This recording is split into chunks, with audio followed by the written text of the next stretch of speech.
Hello and welcome to the ReCommerce podcast, the podcast where we talk all things ReCommerce and circular businesses.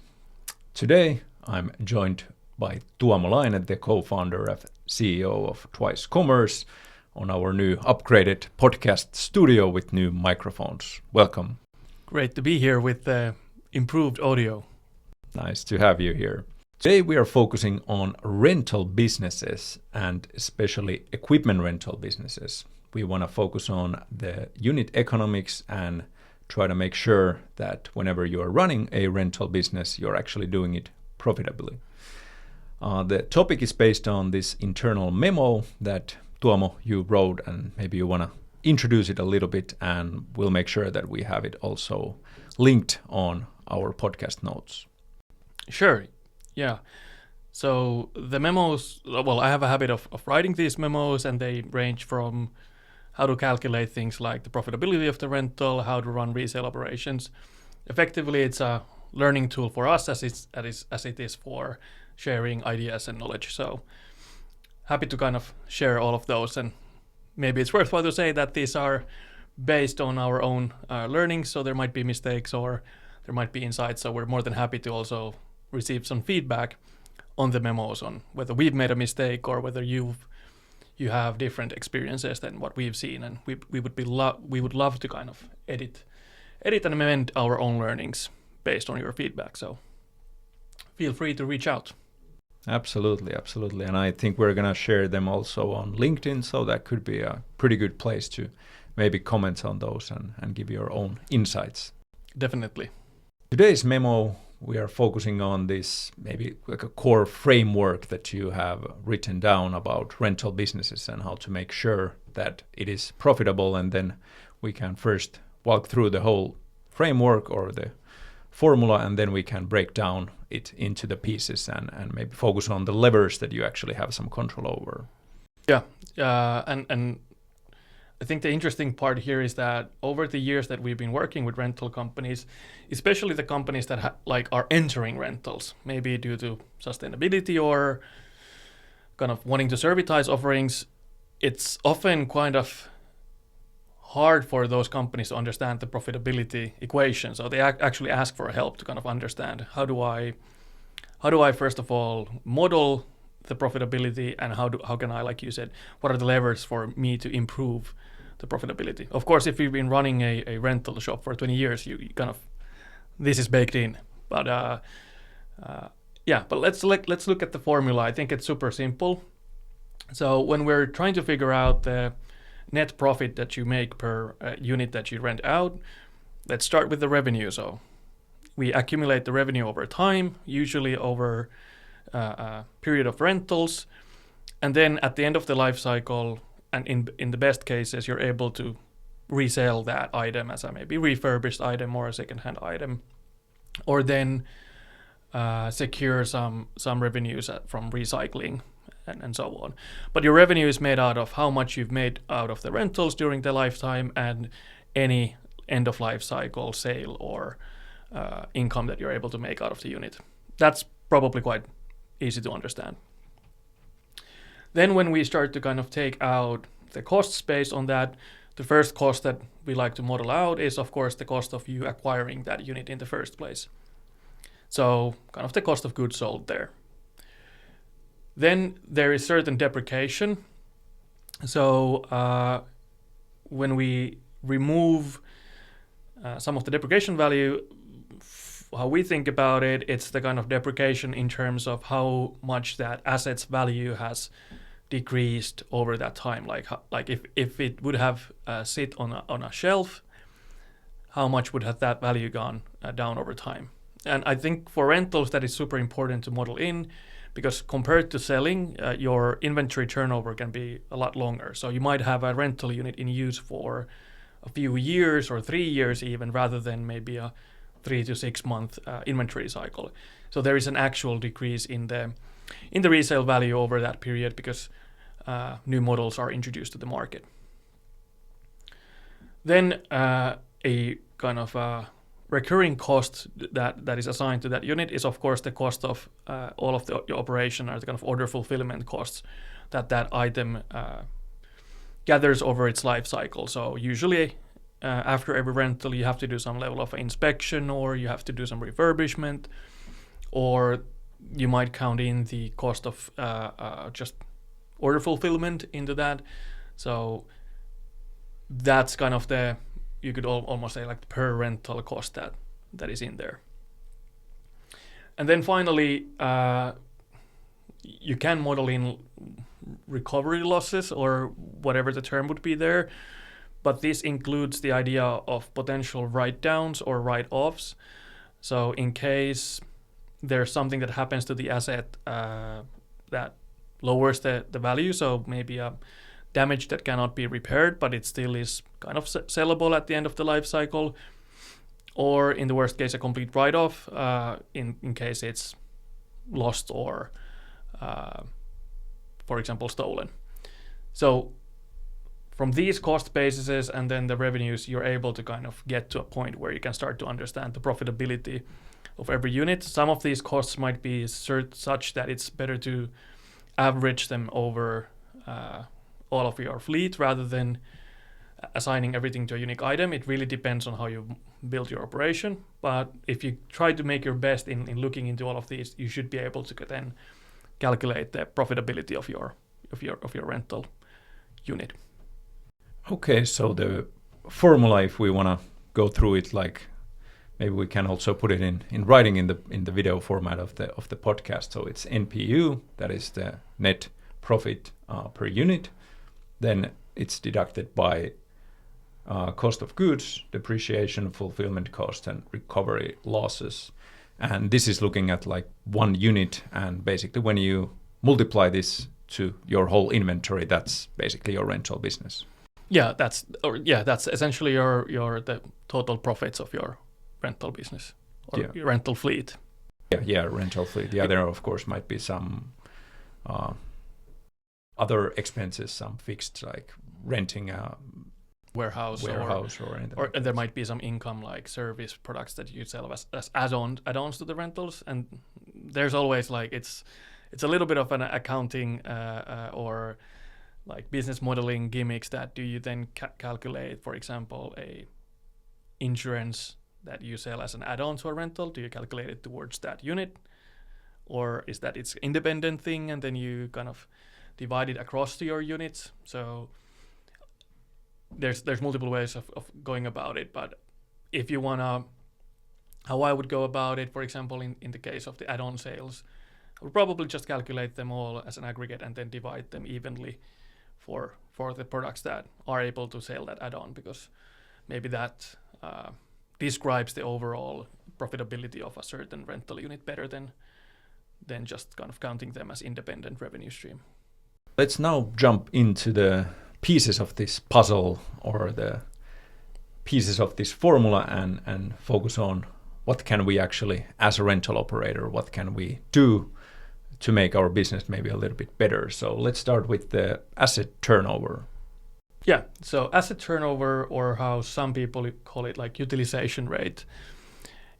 In that, we're trying to figure out, or we're trying to optimize maximal utilization or usage per item. So rather than having a big fleet and a lot of occurred, for example, costs in terms of buying that fleet, but low usage per item, we want to have a smaller fleet, a lot of usage per item, as a kind of a way of getting a better profit for our investments and less tied capital into our inventory. So of course there we can try to kind of optimize a few things. I think in each one of these we could talk about what are the reactive and proactive ways that we can go about things. Proactively, we can make these decisions that we try to be kind of thoughtful on the size of a fleet that we actually need. So in order to do that, you have to understand your end demand a bit. So maybe don't go overboard, but rather try to be operating in that, like, let's say 80% utilization rate if possible, and then start acquiring more items if needed. There are other proactive ways, for example, in how you build your pricing. So again, extremely dependent on the kind of a rental business you're running, but are you gonna offer your customers the ability to rent by the hour, rent by the day, rent by the week, month, or all of these? When you're trying to figure that out, you're probably kind of modeling a bit like, okay, how much do I need to spend time in between rentals in order to get it back? So if it takes you 2 hours to get an item back to be in a condition where you can rent it to the next customer, at the same time you would then have to make quite a lot of income from that 1 hour rental in order to justify the costs for those 2 hours and the cost of not having that item with the customer. So it is a lot about understanding the refurbishment needs of your item, and then when you're kind of defining your rental periods. Of course, it's kind of the rule of thumb tends to be that when the item is out with the customer, it's earning money, and when it's in, it's costing money. So, but that's one of the ways how you can kind of try to optimize utilization, is to maybe model a bit around what's the real usage for the item and the refurbishment needs. Then there are maybe reactive things that you can do.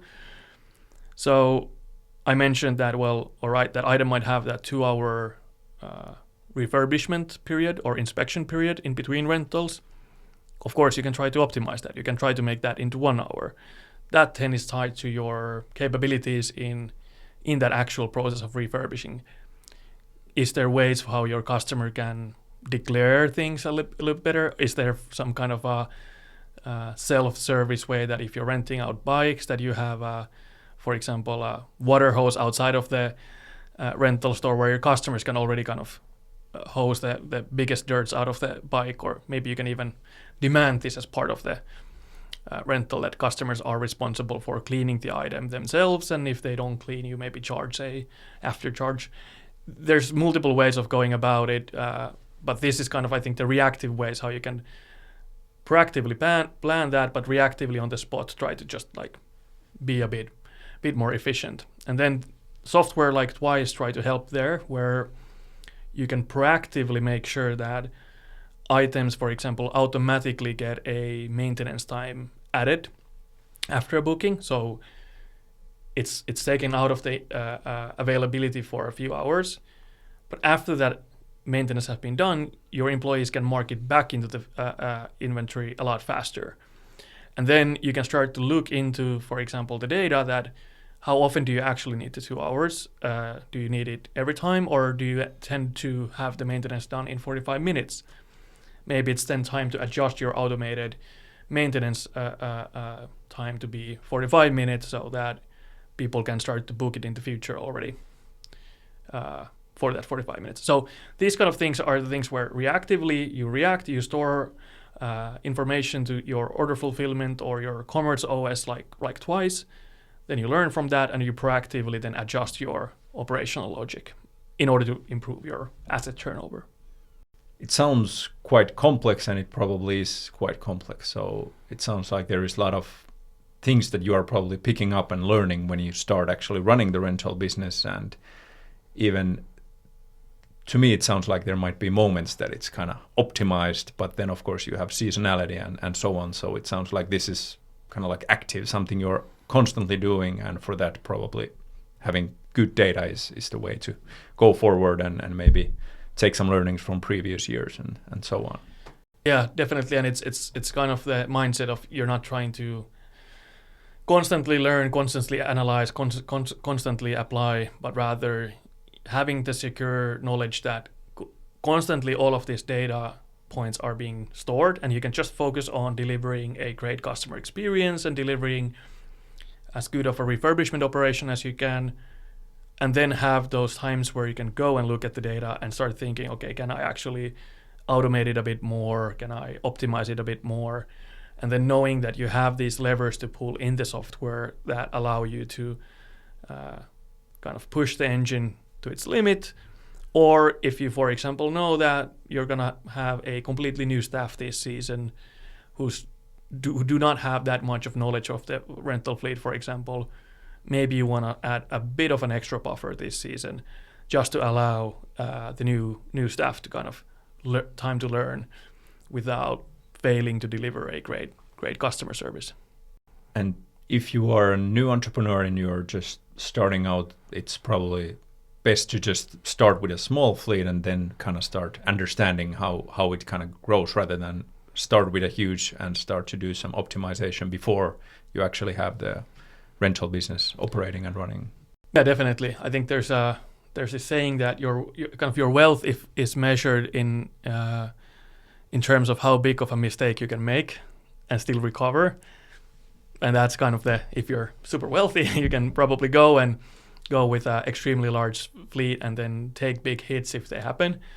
But if you want to start with a bit lower risk profile, then you probably want to start smaller, start to take in the learnings with the knowledge that if and when things do not work out as you planned in your operational kind of configuration, the cost of that not working isn't catastrophical in terms of customer satisfaction or similar. So maybe that's the thinking there. All right, so that's a quick overview of the utilization rate and the asset turnover, and then I think it's more on the depreciation and the cost sides. Yeah, I think these are things where you can again be proactive and reactive. Now, proactively, you can do a lot of you can affect depreciation. I think, in my opinion, quite a lot in your kind of sourcing and purchasing decisions. What kind of brands and what kind of items you end up buying? Do you buy and rent out items that hold their value over time? Are they durable? Do they tend to break down, or are they easy to repair? Is the brand such that even as a second-hand or refurbished sale, there is a market for that? Or is it such that after the actual rental usage, it kind of becomes spare parts, or in the worst case, just recycling material? So these are the things where proactively you can affect the depreciation quite a lot, that what kind of a depreciation curve you kind of assume for the item. At least, if not always in a pure accounting measure, but like as a concept of how much value will this item hold over time. Now, reactively, there are, of course, these things where we again start to go into the idea that, all right, if it's repairable and composable, do I have some spare parts inventory that I can use with this item? Can I kind of repair them on the spot or inspect them on the spot? So again, depending on the product that you're renting out, but there might be things where a damage fixed now can cost less than same damage fixed 2 months from this time. So is this something where if left unattended, the damage keeps compounding in a way that, all right, now it's actually unrepairable? So I think these are kind of the reactive decisions where you can kind of go into those. Now, again, how might a software like Twice try to help you out there is to help you understand the kind of outcomes of trade-offs. So if I now put this into maintenance in order to make sure that this damage doesn't keep compounding, how many orders will I have to re-fulfill, or in worst case cancel if I don't have a fleet to kind of switch to, versus like the kind of potential lost revenue. So if you're running your operation on top of a full-blown ReCommerce OS, understanding trade-offs between decisions should become a bit easier. You're able to see how much potential missed revenue will there be if I put this to maintenance, versus keeping it in the fleet, but then maybe slightly damaged. So these are the things where I think, again, people that have been running a rental business for tens of years, they have it baked in. They have it in their kind of, you could almost say like in their DNA. They have so many iterations of these things that they can intuitively make these decisions on the fly. But again, if you're launching into rentals as a new company, or you have a new staff member, these are the things that they don't have, and it might take them years to learn that intuition. Whereas if you have a software in place, then they can get a little bit more support to make wise decisions on the fly. So on the maintenance side, it might be once again like good to maybe start maybe doing like thorough inspections and maybe maintenance beforehand before it actually kind of breaks down completely, and then you might actually have to, for example, purchase a new item. So that could be like a good way to start once again if you are a new entrepreneur. Yeah, definitely. And as a new entrepreneur, if you start your really first season by having a system in place that allows you to look back to this season later on and everything that has happened, the next season, as you're again sourcing for maybe new stuff and new equipment to rent out, you're a lot more educated on what works for your customers, your environment. All right, we're running this, I don't know, bike shop with in gravel roads, and there seemed to be this one model or that really performed really well, and the other one tends to break down for whatever reason. You can go back to the data, you can see that, and you can say that, all right, this season, as we're sourcing new models, we're going to focus on these things. This is the qualification that we want to have for purchasing decisions, because we know that we need these capabilities for these items to perform and stay in service for the whole season. And maybe as a good tip for new entrepreneurs is that a lot of brands actually have like completely dedicated lines for rental businesses that might be maybe a little bit more durable or repairable. Definitely. And there's like conscious decision made for the product, that how that happens. One thing where I'm actually like I'm always been wondering a bit is that some of these rental models mimic quite a lot of the similar kind of a, let's say, consumer product, not meant to be sold as it is for us one user. And I've been thinking like the rental models tend to be maybe more expensive, more durable and repairable, but these are also capabilities that are probably valued for the owner themselves. So it's interesting to look into the data and to see like that there is this market for the like end of life cycle rental fleet, as people know that they are repairable, they're durable. If I change the battery and maybe the tires, it is pretty good. And if I'm okay with a few scratches there and there, so it's something that I'm interested in just like going through the data and looking through what we have in place and trying to understand over a long period of time that what's the resale value of rentals for the consumers, rentable items. Sorry, I mean. Next, we can focus on the cost of the operation, and this is probably something that there is a lot of differences between business models, like what are you actually renting out and the categories, and also some place where you probably have a lot of stuff you can optimize. With when it comes to kind of the operational costs, so inspection and refurbishing and fulfillment processes, trying to simplify, I think there are we could say that there is this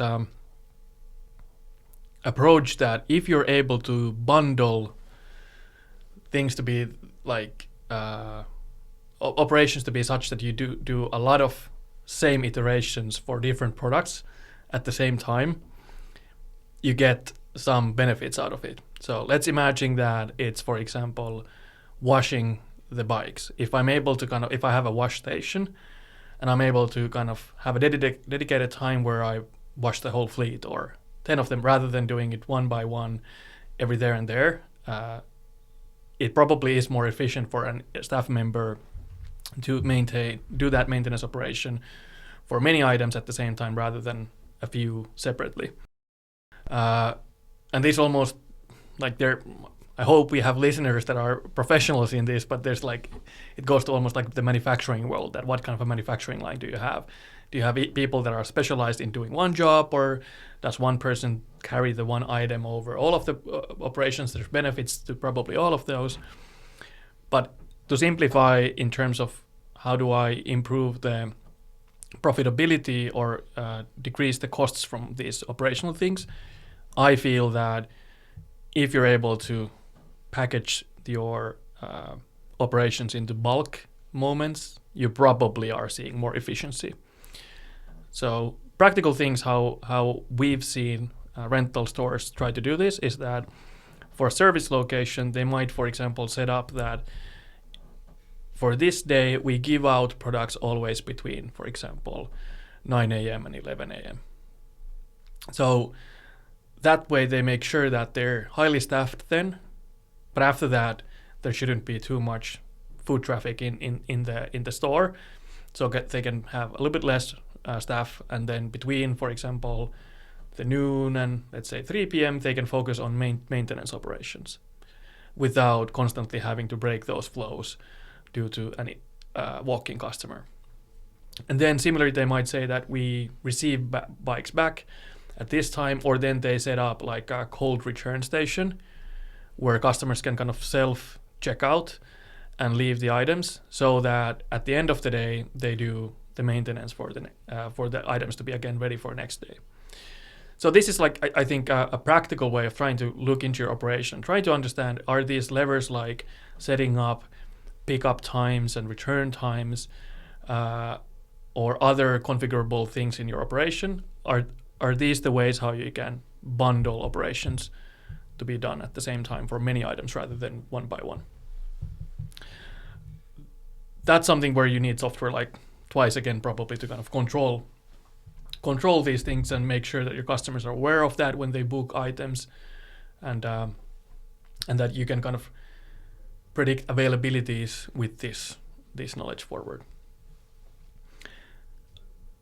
I think another one is then, which is a classic one also in like almost like an IKEA playbook, is that instead of us building the furniture and picking up from the warehouse, what if you walk into the warehouse and you pick up the furniture yourself and go home and you actually build the furniture yourself? That would be a great way for us to save a lot of costs in order fulfillment and building up the furniture. So these are the things where you can maybe set up your offering with these things that, hey, you need to return the item cleaned. If you are running a trailer rental operation, you might have a term and condition that you need to return the item in the same condition as you, of course, took it back, or otherwise there will be charges after that. Car rentals usually, they demand that you need to return the car with the full tank and clean, even though they do cleaning in between, but it just makes sure that they have a little bit less things to clean, and maybe they just ionize it or something like that. So this is, I think, the classic book, that what might be things that you can put to the end user's responsibility to do, and thus save on your own time and effort. So the operational costs go hand in hand with how you're actually offering the rentals, like you mentioned in the beginning, that you might offer, for example, hour rentals or day rentals and so on. So these probably affect quite a lot, like how much are you able to bundle or optimize your operations?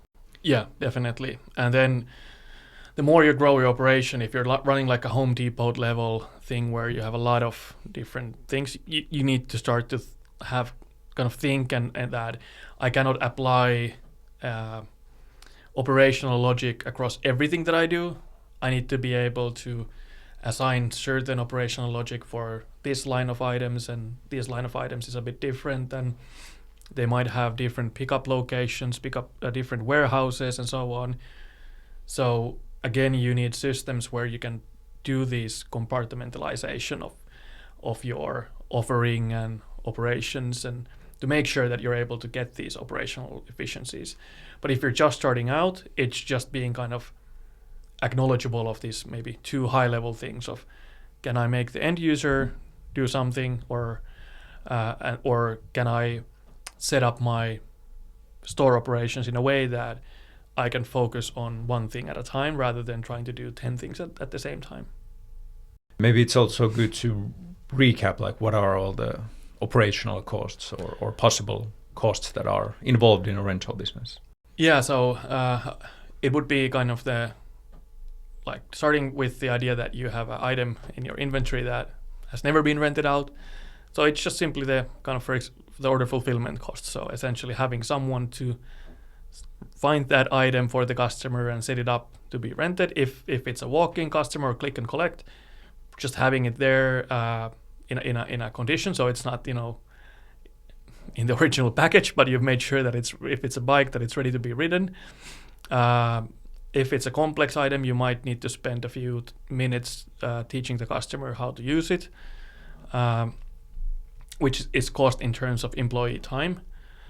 Then after that point, when it eventually comes back, you have the cost of again, similarly receiving it back, then the cost of the time that goes to inspection, the cost of the time, if you refurbish the item, it's the cost of the spare parts or, water you spend on it if you clean it.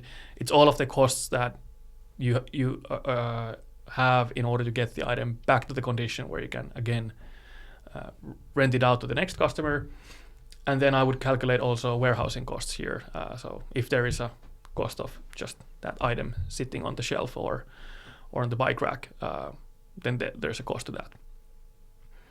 So those would be I'm trying to see if I forgot. Well, customer service, but there's employee time often is the kind of biggest cost. So we have, for example, one customer case that has such a high volume of rentals that it took them, I think, approximately, was it 8 or 10 minutes per employee for just the fact that when someone comes in, says that, hey, I'm this person, here's the items and so on. These are the items that I rented, here's my code, and then giving the items out, and then the customer would be on their way. That was squeezed to like 8 minutes, and it was a quite complex product. But they have such a high volume of products that over a year, that 8 minutes costs them $250,000, $250,000. So if you're able to save that $250,000 for this one specific product, setting up a fully automated pickup, which is possible for this product, they will save that $250,000 in employee time, or at least big chunk of it. So it becomes quite easy to think that are they willing to invest, for example, 100,000 euros in order to establish that auto pickup infrastructure, and what's the payoff of that? So I think these things, again, like going a bit back into the one thing that we've been repeating many times, that if you have a system in place that allows you to see these quite concrete things, like that it takes us this many minutes to do things, and then you have an understanding of what's the average cost of an employee hour, you can start to justify and understand the value of investing in things like self-service pickup, and all of a sudden you can see that this is going to boost our profitability a lot, and it's going to make your job easier if you need to make the case to a CFO or similar, that why would we do this investment. So now you're referring to maybe this IKEA model where you are actually enabling the customer to do a bunch of stuff themselves, so part of the operation, and these are also known like cold rentals, and we are not providing it like automatically like any smart locks or anything like that, but we do enable this type of integration to some smart lock providers, and I know that we have at least one really good partner who has helped a lot of customers. Yeah, I think that we can probably mention that Click and Share is one of the partners that is making these kind of setups for customers, whether it's bikes or automated lockers. So worthwhile to reach out to them if you have these use cases or needs.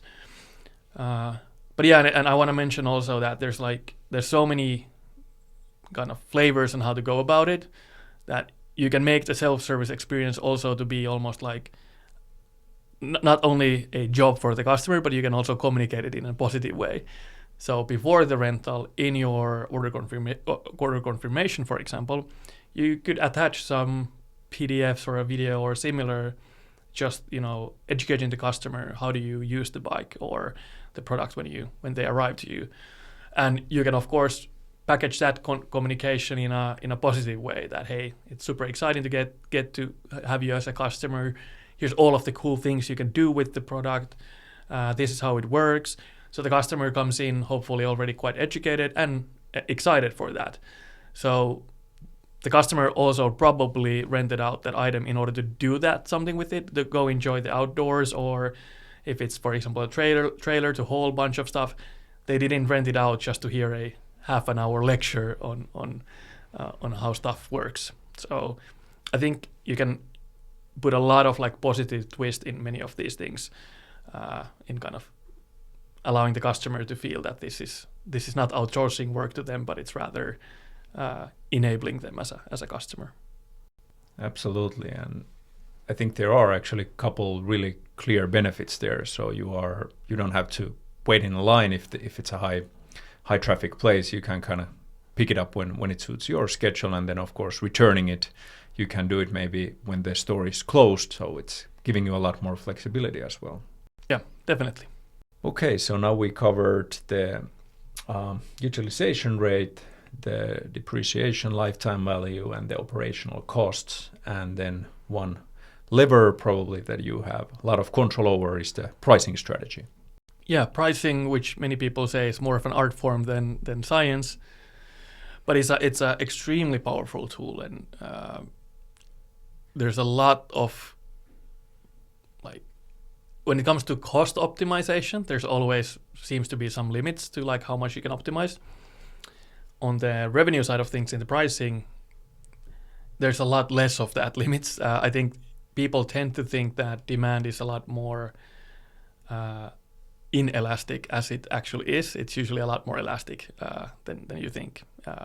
If you're, for example, the only rental shop near this outdoor experience place, you probably have a lot of pricing power. But maybe to go a bit deeper into that, outside of how do you just maximize the value of your item, or the value of each rental, there is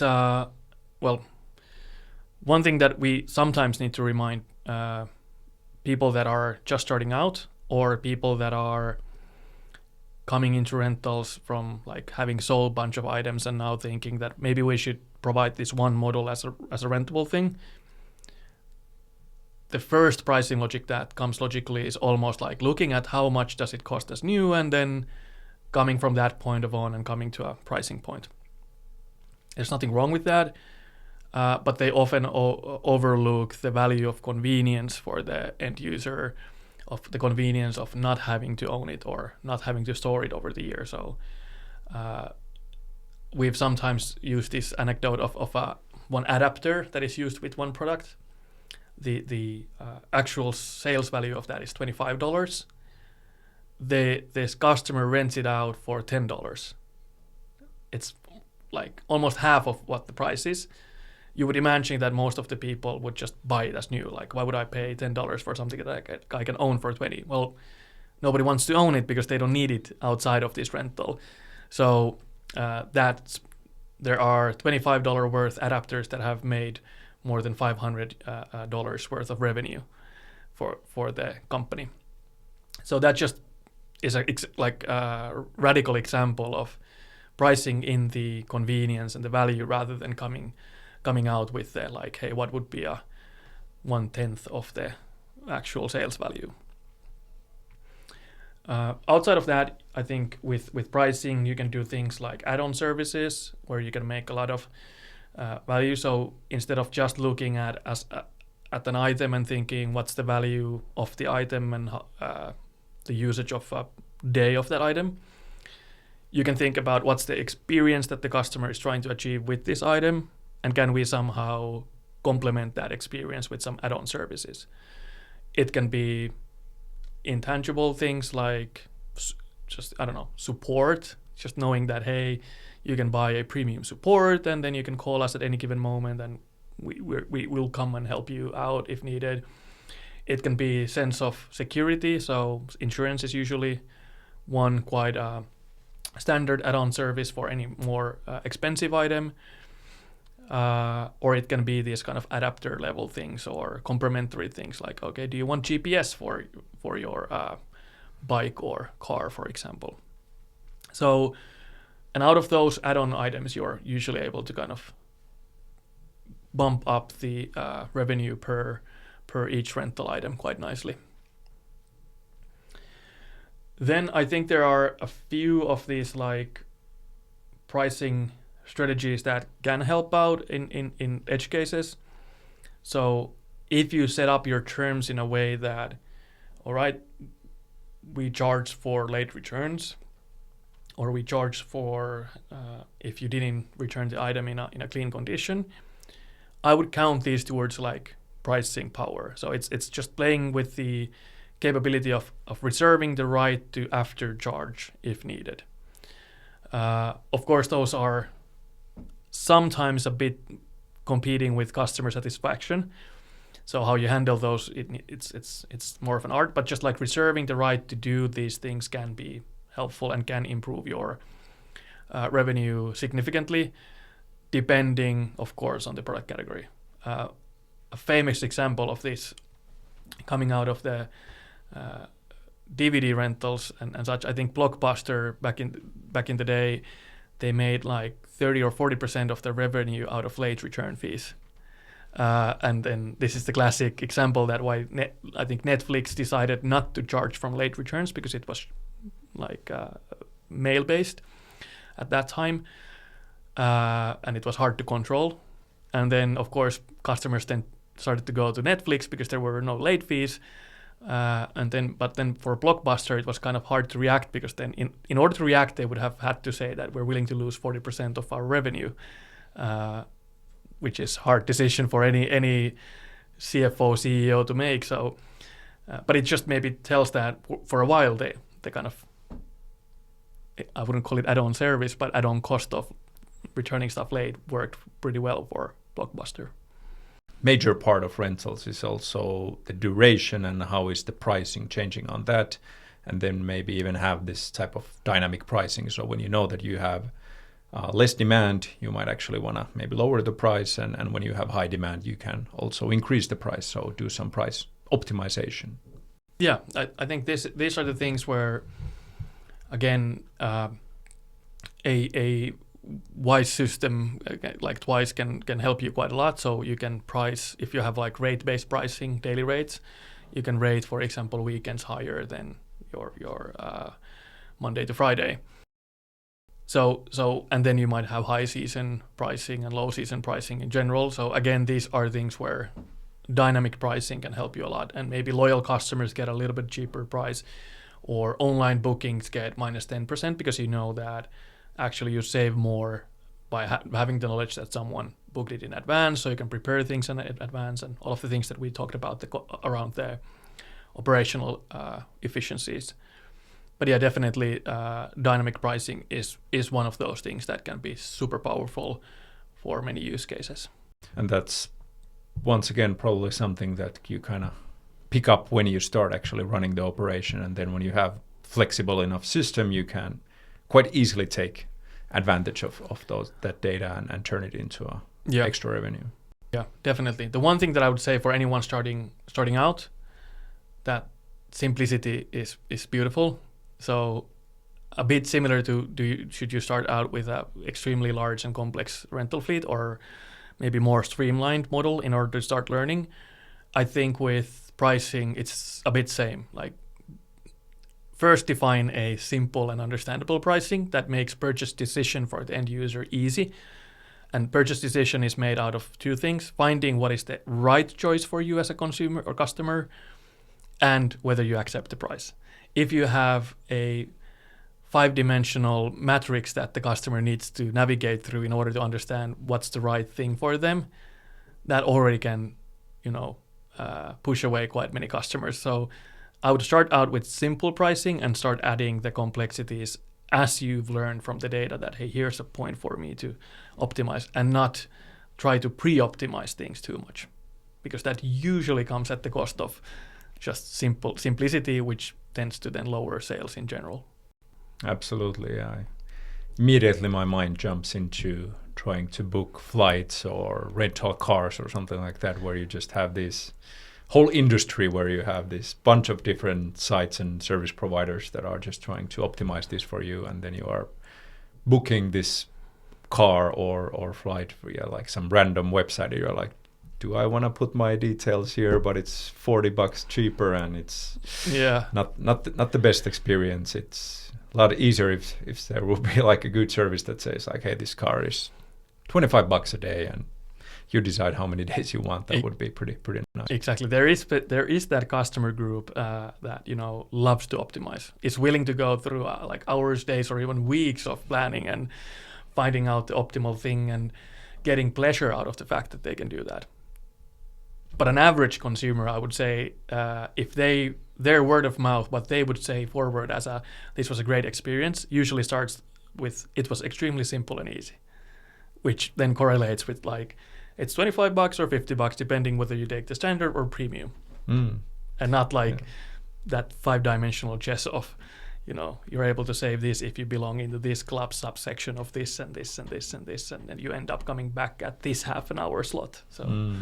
Absolutely, and you can probably also turn this simple pricing into a marketing asset. So I know at least one company that is doing really good business in rental space, and they actually advertise it that it's very simple pricing per day, and that's probably something when you see that item in the wild, you kind of like remember that immediately. Hey, that's only this amount per day, so that's nice.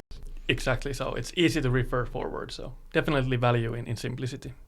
Okay, so now we've gone through the 4 variables that are affecting the rental profitability and how is the business operating for you. And maybe we want to have a quick word about like rentals versus resales and why in some cases rentals can actually beat resales in a pretty substantial way. Yeah, so the question is that when does it beat, or when does it have the chance to beat?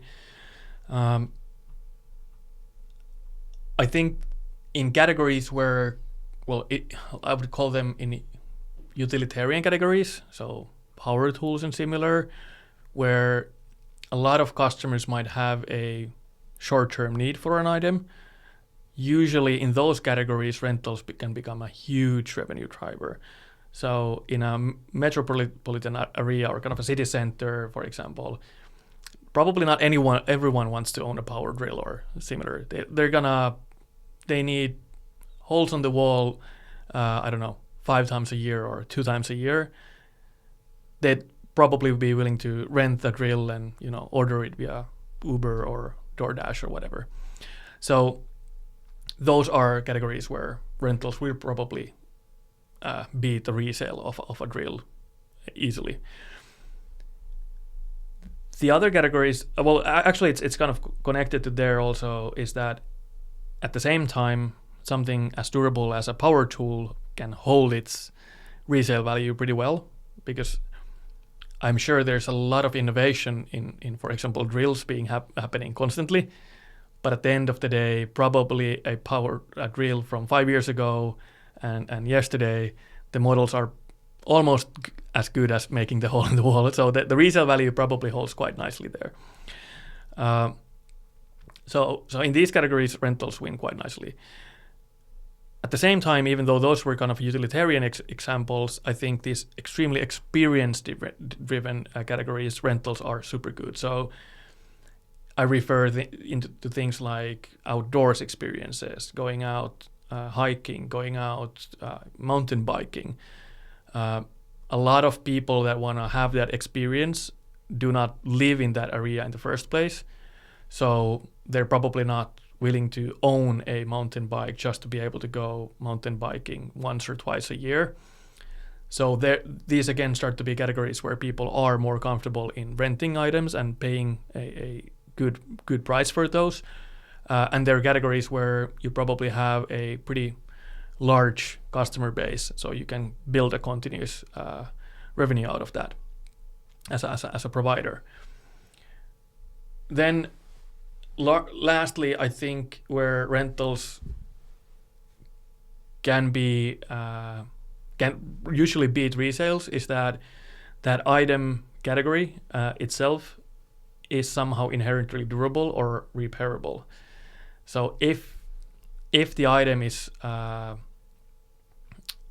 not so repairable, or it's hard to build a rental business around it. So If it's extremely low quality, it tends to break down. It's made out of cheap parts, or is like a garment that is kind of hard to wash.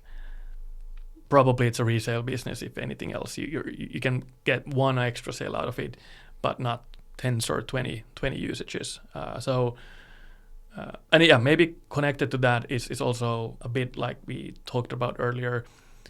In categories where you're dealing with brands that are perceived as high value, rentals again can make more sense, because there's a lot of that brand value, for example, priced into the new products. And usually people want the access to the high brand. And also, if you end up buying these items into your rental fleet that have high brand value, they also tend to depreciate more slowly, or hold their value better than a commodity brand. So again, that's something where in best cases, like a Partech watch, it might even increase in value over time because it becomes vintage or similar. So maybe these are the categories. Trying to sum, it's like it needs to be durable, it needs to be repairable. The higher brand value, the better, I think. And then it's these either extremely utilitarian use cases or extremely experience-driven use cases. But if it's a little bit of everything in between, then it becomes harder maybe. These are maybe more like business to consumer, but I think in business to business, it's also just about the cost of that equipment, for example, in construction. So when you're a small construction company, like you maybe cannot even afford to put some high cost items or equipment into your balance sheet, and you know that you need them for a month. So there is a huge rental business also there. Definitely.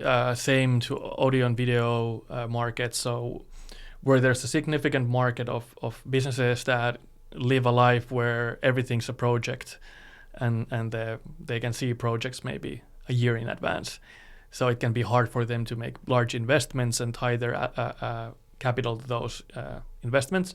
So they'd rather finance the items that they need for the projects per project base and then rent them out. So these are excellent example. I think in those cases, it often makes sense to have those. And as it's professional usage, the professionals then want durable goods and good quality goods, because they are making their work out of. Everyone knows who's ever built a house and tried to make it out with cheap tools and cheap equipment, that after that you say that I'm never going to do that again. I'm just going to, have quality goods, and because the life is so much easier. Sounds like you have some experience about that. I've been fortunate enough that with our family, when we built houses, it's always been with good goods. I've had smaller projects where I've tried to save and not follow that rule, and I've regretted it every time. Okay, maybe also a quick recap. So maybe the opposite of this is when maybe the sales and owning these items are actually make more sense than have a rental around them. Yeah, it's like if you can't come up with a reason or kind of a moment when you would put this item away for more than a week, you probably want to own it. If you're so into the product category that you could even name the item, just own it. It's like if you're super enthusiastic about that, you better own it. I think it's emotionally easier, and I think it's with, for example, some clothing categories. I think it's still more convenient to think that you own it, and then you might resell it in a yard sale or via like a ReCommerce platform or marketplace. But it probably is more convenient to own most of the clothes that you end up using daily for majority of us. Of course, special occasions and such, it's completely its own category. But so these are the things. And then I think with some goods like cars, I think it's a interesting market nowadays, but it's it's hard to split, but it's kind of, if you know a lot about cars and you are good at maybe repairing them, or you understand the aftermarket of cars super well, in many of those cases, I might say that actually you probably want to own the car, because you probably are willing to give that car even a name and you're so into it. You don't have a definite date when you're going to sell it out. You don't need that service that comes with leasing, for example, because you'd rather actually do it yourself or via a friend that you know. Then you probably want to own it. If you're an average consumer who doesn't know anything about cars, maybe some of the flexibility that comes via leasing or renting is then valuable approach to have. So a couple rules of thumb could be that you are using the items constantly, and then maybe you don't know when you are done with the item. So those are probably good categories to actually own. And of course, there is still possibility to resell the items after you are done with them if they still have some value. And we were, I just understood that we actually, or I kind of immediately went to the consumer mindset from the provider or the seller side of things. I would kind of say that everything that you rent, you should be able to also resell in best case. You should always think about that the end of the life cycle is selling this as used in best case. And I'm sure there's categories where this doesn't make sense, but as a rule of thumb, I would go about that. Which means that if you rent, you should be able to resell also. If you resell, then it's more of a question, should I also start renting out stuff? And there it's more of a like understanding the customers that you already have or that who you might have access to, and start thinking that, can I build a rental service here? If you're running a shop in a extremely tourist-driven city, and you know that there's a bunch of people wanting to, you know, rent a bike to drive from the end to end on the beach or whatever, or do a trip to a nearby national park. Even though you would be running something that has nothing to do with bikes, maybe it's worthwhile to have 3 or 4 bikes to be rented out there, because you know that during that season I can make some actually nice extra revenue on it. And then with software like Twice, it can be extremely simple and it doesn't have to like overwhelm your operation. It's super simple to run that. So then it might make sense. All right, now we have covered quite a lot already, and maybe it's good to kind of bring it home with a couple concrete strategic takeaways for circular operators that are thinking about rental. First, come in terms with the fact that if you're just starting out, there will be a learning period. Don't try to skip steps and pre-learn everything, but kind of some of your inventory acquisitions, and it will be sacrificial to the kind of learning experience. So that's just like first acknowledging that. After that, I would say that track unit level profitability, or at least track per unit what has happened to the unit. Have an inventory solution that can allow you to do that, because that's the source of learning over time, and source of better everything, better buying, better operations, is to be able to do that analysis later on. And then as you're doing your pricing models, try to prioritize pricing models that have a decent payback period. So if you're starting out, maybe you want to start out with an idea where all of the revenue from, let's say, 1 season or maximum 2 seasons, combined with the resale at the end of the item's life cycle, has already a nice profitable per unit margin. So instead of making a 5-year bet in most of the categories, I'd like to kind of encourage to have a 1-year payback, resale value included. Because if you're learning, you want to make sure that the learning didn't come at too large of a cost. And then finally, when it comes to operations, try to automate as much as you can. Automation can happen with the help of software, but automation can also happen with setting up your operation in a way that activities can be done in bulk to many items at the same time rather than one by one. You can find efficiencies via that. And in case you're a large retailer, that can also mean that you partner up with a third-party refurbisher to whom you send a bunch of stuff at the same time, or you centralize all of your refurbishment operation into single warehouse rather than spreading it around to all of your service locations. So I think that actually covers pretty well most of the stuff that we discussed as a strategic takeaway. So rentals sounds like it's a lot more complicated than linear sales or anything like that, but it also can be a lot more profitable, and there is a lot to do on the pricing side and operations, and a lot of different levers that you actually can and probably should focus on.